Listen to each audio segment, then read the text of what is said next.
But we begin with House Bill 702, passed earlier this year by the Montana legislature.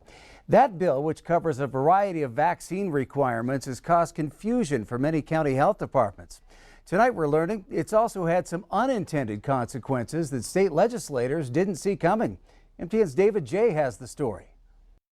In some places around the country, people can be excluded from events, employment, and buildings for not taking the COVID-19 vaccine. House Bill 702 prohibits discriminating against those who have not been vaccinated. We talked with one legislator about the law and the unintended consequences. We listen to constituents, lobbyists, everybody on what could be some unintended consequences if this bill makes it through. But there's a lot of bills that come out that have unintended consequences. Representative Barry Usher of Billings talks about House Bill 702.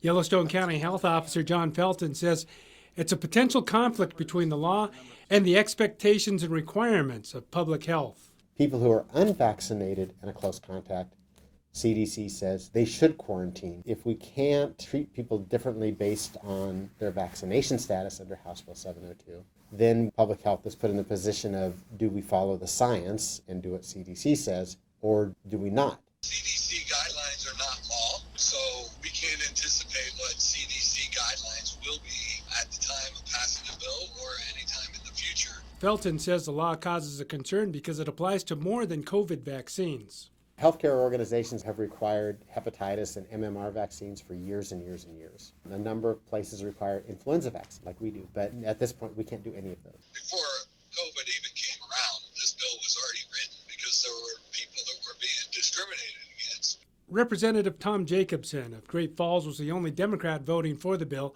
and told the Montana Free Press in retrospect he's not sure he would have changed his vote. Representative Geraldine Custer of Forsyth, who voted yes, told the Free Press in hindsight, I probably would have voted no. It's one of the biggest bills that we passed this session, and it's really about freedom of choice and liberty and rights. In Billings, David Jay, MTN News. Felton also says that healthcare organizations can't require staff to be vaccinated, often making it difficult to assure patients.